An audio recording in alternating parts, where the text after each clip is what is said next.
Hi, I'm Annie Botticelli, and this is the Storyteller Forecast for Capricorn for September 2016.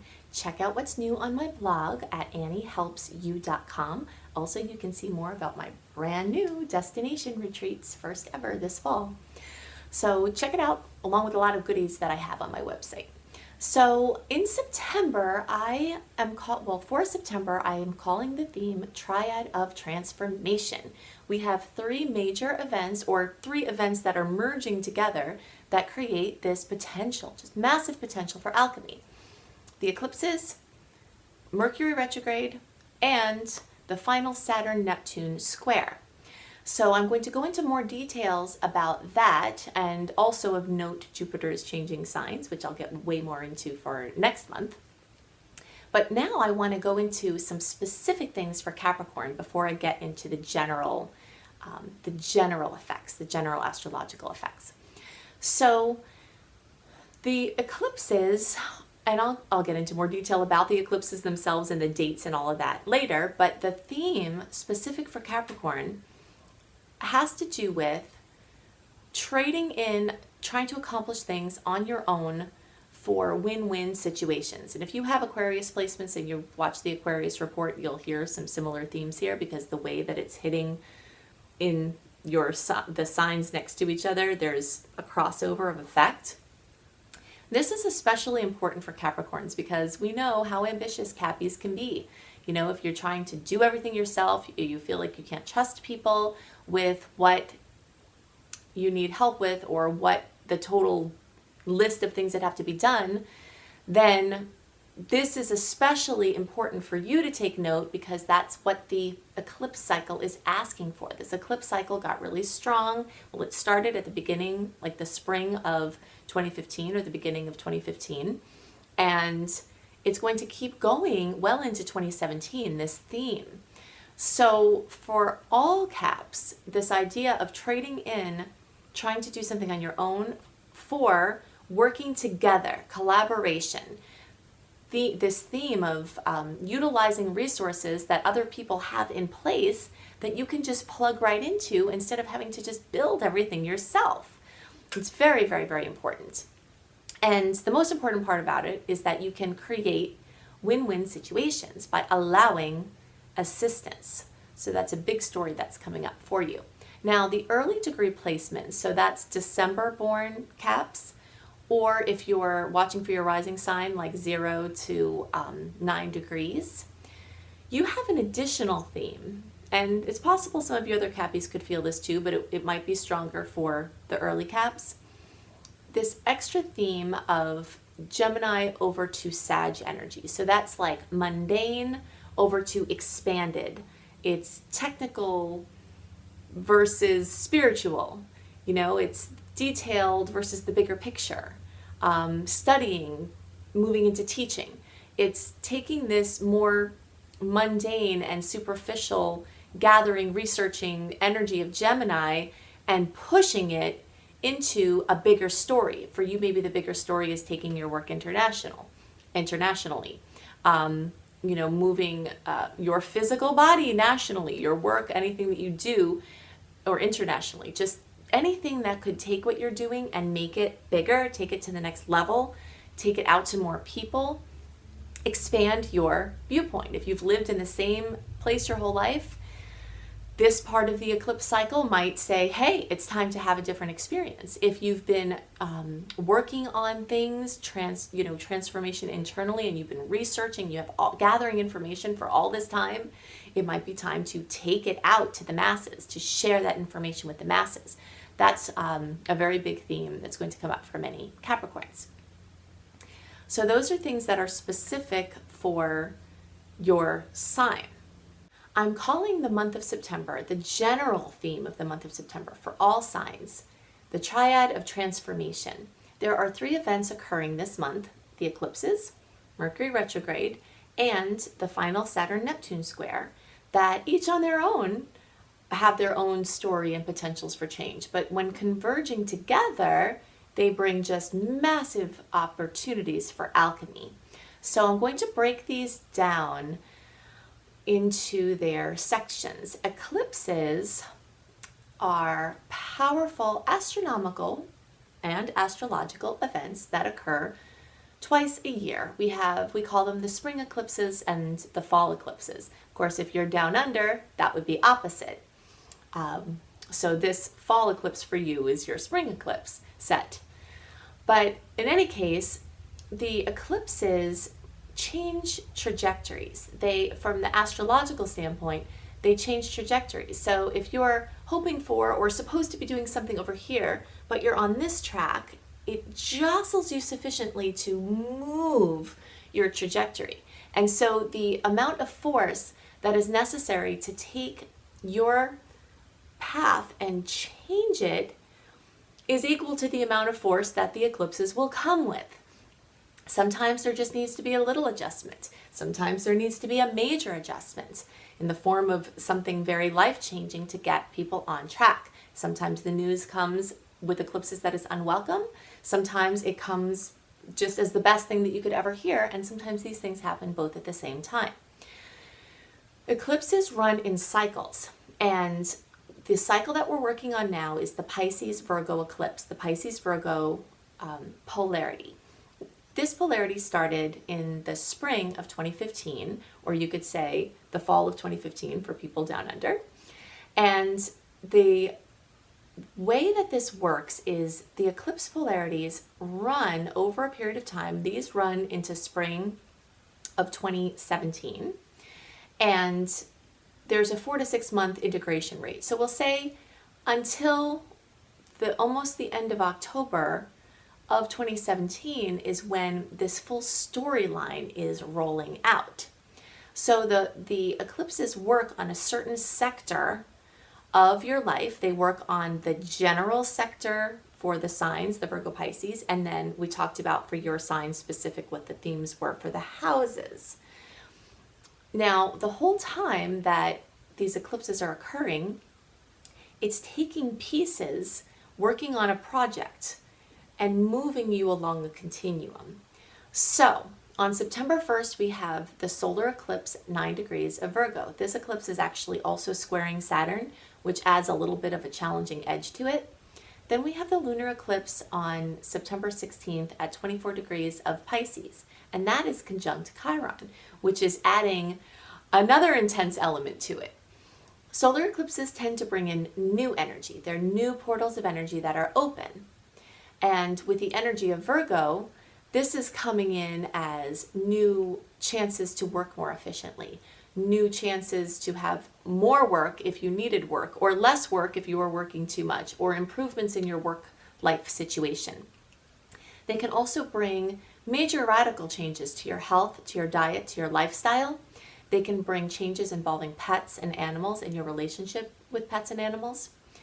So something new opening in those sectors. The lunar eclipse on September 16th at 24 degrees of Pisces is eclipsing something out. It's ending something, it's completing something, it's bringing something to fruition. The fact that it's conjunct Chiron is bringing this opportunity to end the victim mentality. And this is a huge one. This is part of the human condition that people who are consciously evolving are choosing to step out of. The victim mentality is the belief that life is happening to you, that there's nothing that you can do to make your life better, the quality of your experience better, and that people are doing things to you. And then that fits in with the guilt, blame, shame cycle, and that is the cycle of disempowerment. That's the cycle of the victim. Chiron, the asteroid that is conjunct this lunar eclipse, is all about the woundedness. It's called the wounded healer. So any places you're most wounded, and whether you believe in past lives and it comes from there, or whether it's from this lifetime only, it doesn't matter where it comes from. It matters that you have a deep woundedness, and maybe it's the collective consciousness woundedness that you're picking up. Maybe it's your own soul's woundedness, whatever it is. This lunar eclipse is giving a chance to eradicate woundedness, which is very exciting because we are completely limited by our belief that life is happening to us. By using astrology and other tools as opportunities for conscious evolution, improving the quality of your life, we can't control what's going to happen. There are things that are going to happen that are beyond our say, and things have their cycles, and that's the way things are in this plane. But at the same time, we have 100% control over how we see things, how we change our quality of experience. And you do this by ending the victim mentality, by looking inside of yourself for the answers instead of blaming someone or circumstances. So many of the things that will have an opportunity to end with the lunar eclipses have to do with addictions, fears. The 12th house, which rules Pisces, where this eclipse is in sign, has to do with your deepest fears, your deepest habits, your deepest negative conditioning. So ending something in that sector. There's also a theme from things being hit, from moving hidden things into the seen realms. Movement of Pisces over to Virgo is taking something from the unseen realm and putting it into the seen realm, from the thought or feeling section and putting it into manifestation, into form. There's also a theme from formlessness, abstract thoughts and ideas, to form. So it's a major, major manifestation portal to take things from here and bring them out here. So while all of this is going on, you may notice that if you follow storylines that have happened since the beginning of 2015, you're in process. And this is not the end of the cycle. We're still in process. So while it might seem like there's a definitive end to certain things, certain other things will take well into 2017 to really, really move to their integration. But we're at another important point here of that continuum. At the same time as the eclipses are occurring, we have Mercury retrograde. We hear about Mercury retrograde 3 to 4 times a year, and it can get, boring. We don't want to hear about Mercury retrograde anymore, maybe. But the fact that it's happening during the eclipse season is very, very strongly bringing up this story of the earthworm. I always think of the earthworm when I think about Mercury retrograde, because the earthworm just goes over old ground, and that's the theme totem animal in Ted Andrews' animal deck. I love Ted Andrews' work. And he talks about the earthworm working old ground, and that's what I think of when I think of retrogrades. So when Mercury retrograde comes up, which that went retrograde August 30th through September 21st or 22nd, depending on your time zone. And then the shadow periods stretched out, started about August 10th, and then stretch at the tail end until about October 7th.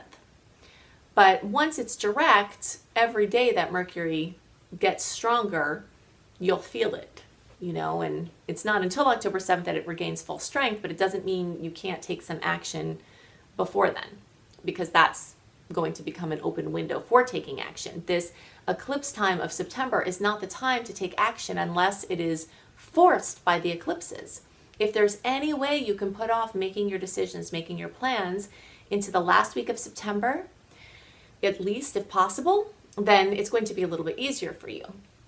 Because of the Mercury retrograde cycle, it lends itself to short-term arrangements. So let's say some news comes in from the eclipses and you have to do something different. You have to make an arrangement. Try to make those arrangements temporary.